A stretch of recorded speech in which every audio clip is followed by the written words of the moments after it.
Debolina dream ওয়ার্ল্ডের নতুন একটি ব্লগে আপনাদেরকে স্বাগত জানাই। তো আজকের ব্লগটি শুরু হচ্ছে, মানে শুরু হয়ে গেছে, অর্ধেক পার্টটা আপনাদেরকে আজকে শেয়ার করছি। আমরা চলছি স্টেশনে বাড়ি যাওয়ার উদ্দেশ্যে। তো স্টেশনে পৌঁছে গেছি, আর আমাদের সাথে ছিল আরেকটি ফ্যামিলি। তো ওই কোয়ার্টারেরই ফ্যামিলি। চলে এসেছি আমরা পুনে স্টেশনে। এখন রাত প্রায় বাজে 12টার কাছাকাছি, কারণ অনেকটা জ্যামে ফেসে গেছিলাম। আমরা ঘর থেকে 9:45 নাগাদ বেরিয়েছিলাম, তবুও যাই হোক আস্তে আস্তে অনেকটা লেট হয়ে গেছে। আর হচ্ছে আমাদের যে সাথে বন্ধুরা ছিল, এদেরকে অনেক ভিডিওতেই আপনারা দেখেছেন। তো যাই হোক পুনে স্টেশনের ভিতরে আমরা চলে এসেছি। আর হচ্ছে বড্ড ক্লান্ত লাগছে, সারাদিন এত পরিশ্রম করে। রাতে এতক্ষণ তো ট্রেনে উঠে যাওয়ার কথা ছিল, কিন্তু যেহেতু ট্রেন আমাদের লেট ছিল, তো লেট বেরিয়েছি ঘর থেকে, আর সবারই প্রায় ঘুম চলে এসেছিল।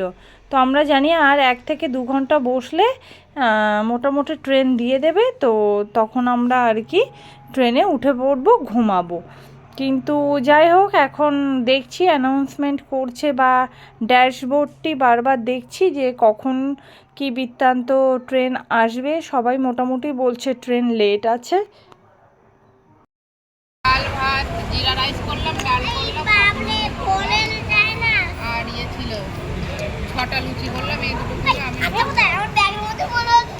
আমি এমনি ব্যাগের মধ্যে অনেক খাবার টাবার আছে, আর জলও নিয়ে এসেছি।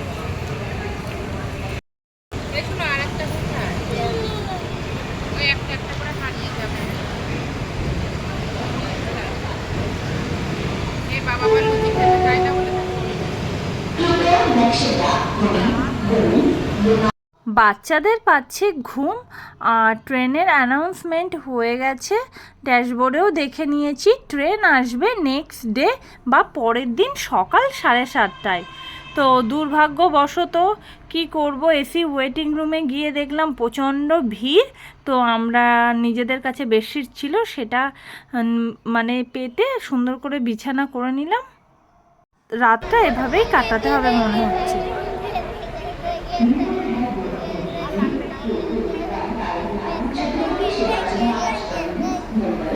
যেমন তেমন করে রাতটি কাটানোর পরে সকালে ঘুম থেকে উঠে ব্রাশ করে সবাই বসেছিলাম, তো একটু ফটোশ্যুট করে নিলাম আর কি। এরাই আর কি আমাদের সাথে যাচ্ছে।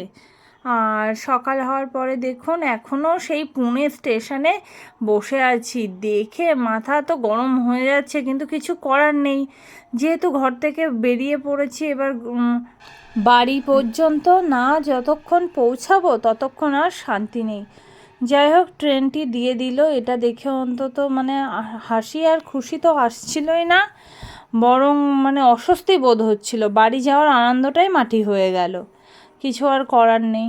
যাই হোক তো ট্রেনটি দিচ্ছে, এবার দেওয়ার পরে তো আরও 1 ঘন্টা 1.5 ঘন্টা মানে তারপরে লেগে যায় ছাড়তে। দূরপাল্লার ট্রেনগুলো এত ডিস্টার্ব করে না। আর এইদিকে এই মেয়েটি দেখুন এত গরমে সোয়েটার পরেছিল, নিচের দিকে হাফ প্যান্ট পরেছে, গায়ের দিকে সোয়েটার। আর ওই ভদ্রমহিলা লাল কালারের চুড়িদার পরা আছে, ওটা আর কি ওই মেয়েটার মা, উনিও সোয়েটার পরেছিল। সবাই মোটামুটি ওনাদের দিকে তাকাচ্ছিল, দেখে তো হাসিই লাগছিল। কি বলবো, এই গরমে সোয়েটার পরেছিল। তো পুনের ওয়েদার যতই ভালো থাক এতটাও ভালো ছিল না। আমরা এবার ট্রেনে মোটামুটি উঠে পড়েছি। যাই হোক খুব এবার মনে একটু আনন্দ লেগেছে যে উঠেছি, ট্রেনটা ছাড়লে বাঁচি। তো ট্রেনে ওঠার সাথে সাথে বাচ্চারা খেলাধুলো করছে, নিজেদের খেলনা টেলনা বের করে নিয়েছে দেখুন।